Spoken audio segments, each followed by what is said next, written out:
जय जय रघुवीर समर्थ समर्थ म्हणतात की कधी कधी आपली एखादी वस्तू हरवली किंवा आपल्याकडून जर एखाद्याला जास्त पैसे गेले किंवा आपले जर पैसे हरवले तर आपल्याला किती त्रास होतो, किती मनस्ताप होतो की आपण ते कष्टाने मिळवलेले असते. आपली जी वस्तू असते तीही आपण कष्ट करून ते पैसे देऊन ती खरेदी केली असते. आणि म्हणून समर्थ म्हणतात की आपली एखादी वस्तू हरवली किंवा आपले जर पर्स मधून पैसे खाली पडले किंवा एखाद्या दुकानदाराला जर जास्त पैसे गेले तर आपल्याला किती दुःख आणि त्रास होतो म्हणले समर्थ.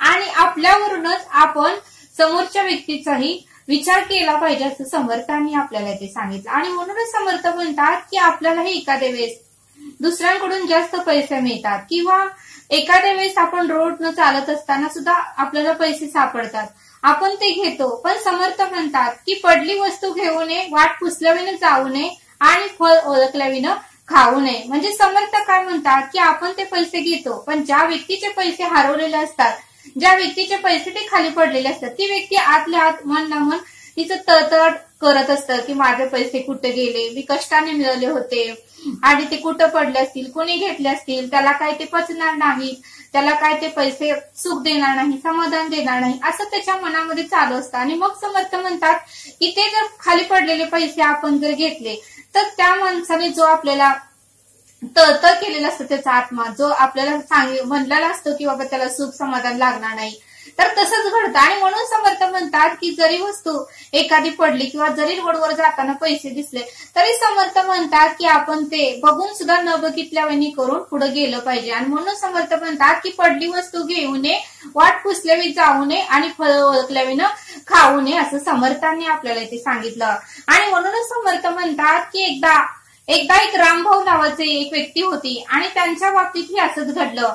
एकदा रामभाऊ हे तांदळाची भाजी विकणाऱ्या एका आजीजवळ गेले आणि रामभाऊ त्या आजीजवळ येऊन थांबले. तेव्हा आजीबाई म्हणाली त्या रामभाऊंना की ही ताजी भाजी आहे, आताच मी मळ्यातून आणली आहे, ही ताजी भाजी आहे आणि आताच मी मळ्यातून आणली आहे, ही पेंडी 20 रुपयाला आहे आणि तुम्ही ही ताजी भाजी आहे घ्या.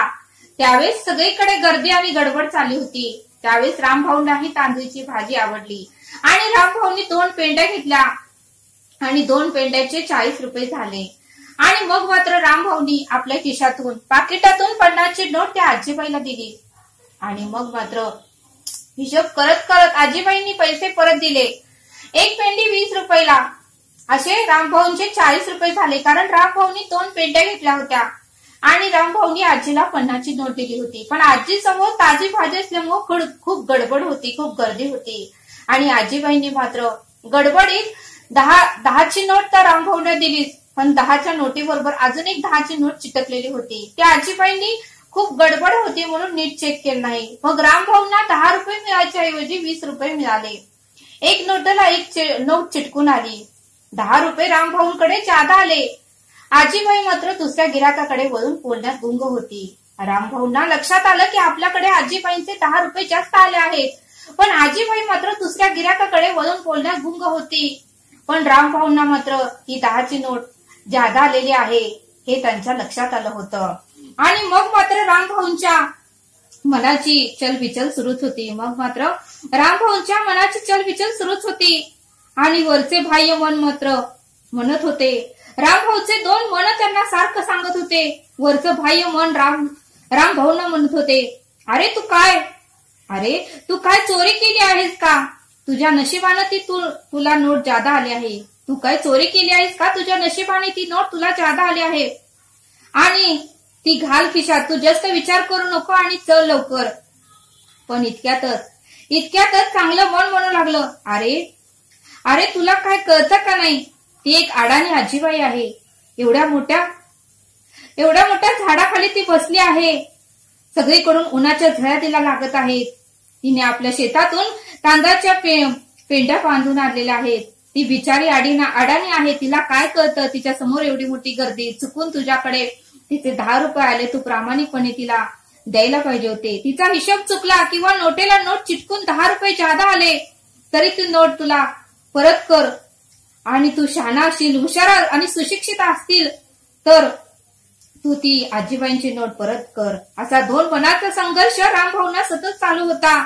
तेव्हा भोवताली पाहत त्या भाजीवाल्या भोवताली पाहत त्या भाजीवाल्या आजीबाईंकडे बघत रामभाऊ उठले आणि सगळे पैसे ते जादा नोट सुद्धा त्यांनी खिशात घातल्यावर ते पैसे व्यवस्थित ठेवले ना याची खात्री करून रामभाऊ आणि घरी आले आणि अंतर्मन एकसारखं त्यांना म्हणत होतं की हे तू बरोबर केलं नाहीस, ती 10ची नोट परत द्यायला हवी होती. हे तू बरोबर केलं नाहीस, ही 10ची नोट परत द्यायला हवी होती.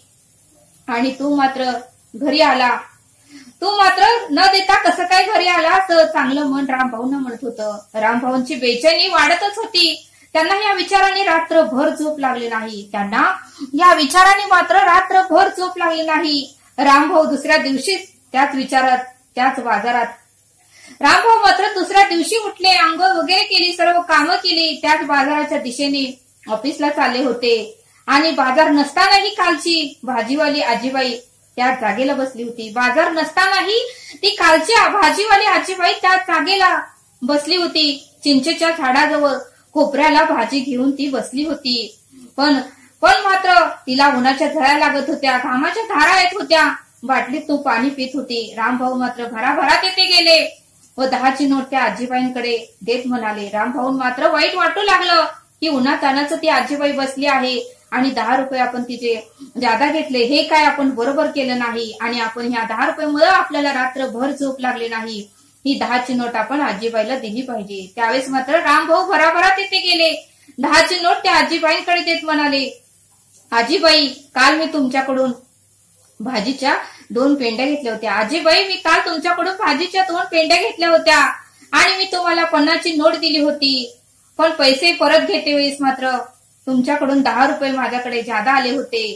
मी तुम्हाला 50ची नोट दिली होती, तुम्ही मला फक्त 10 रुपये द्यायच्या ऐवजी तुम्ही मला 20 रुपये दिले आणि हे 10 रुपये तुम्ही परत घ्या. तेव्हा आजीबाईला खूप आनंद झाला. ती हसली आणि आनंदाने रामभाऊंना म्हणाली, बाबा आजच्या काळात असली खरी माणसं कोठे भेटतात. बाबा आजच्या काळात असली खरी माणसं कोठे भेटतात. तुझं कल्याण होऊ दे, माझा आशीर्वाद तुला कायम आहे. आणि रामभाऊच्या डोक्यावर हात ठेवत ती म्हणाली, तुझं सगळं काही उत्तम होऊ दे, तू खरंच प्रामाणिक आहेस आणि तू माझे 10 रुपये आणून दिलेस. त्यावेळेस मात्र रामभाऊंच्या मनातील ओझं हलकं झालं आणि ते आनंदाने उत्साहाने ऑफिसला गेले. आणि मग मात्र त्यांचा दिवस उत्तमाचा आनंदात गेला. आणि म्हणून समर्थ म्हणतात की पडली वस्तू घेऊ नये, वाट पुसल्याविनं जाऊ नये आणि फळ ओळखल्याविनं खाऊ नये, असं समर्थांनी आपल्याला इथे सांगितलं. आणि म्हणून समर्थ म्हणतात की आपल्यावरून आपण समोरच्या व्यक्तीचं दुःख जाणून घेतलं पाहिजे. आपली एखादी वस्तू हरवली किंवा पैसे जर हरवले किंवा पैसे जर चोरीला गेले की आपल्याला किती दुःख, त्रास, वेदना होतय. त्यावरूनच आपण इतरांचंही मन जाणण्याचा प्रयत्न केला पाहिजे. जसं रामभाऊनी प्रामाणिकपणे त्या आजीला 10 रुपये दिले, तसं आपणही कुठल्याही दुकानात गेले त्या काकांकडून किंवा त्या ताईंकडून जर किराणा दुकानातून आपल्याकडे जर जास्त पैसे आले तर आपण त्यांना ते माघारी दिले पाहिजे. आपण प्रामाणिकपणे वागलो पाहिजे असं समर्थांनी आपल्याला इथे सांगितलं. जय सद्गुरू.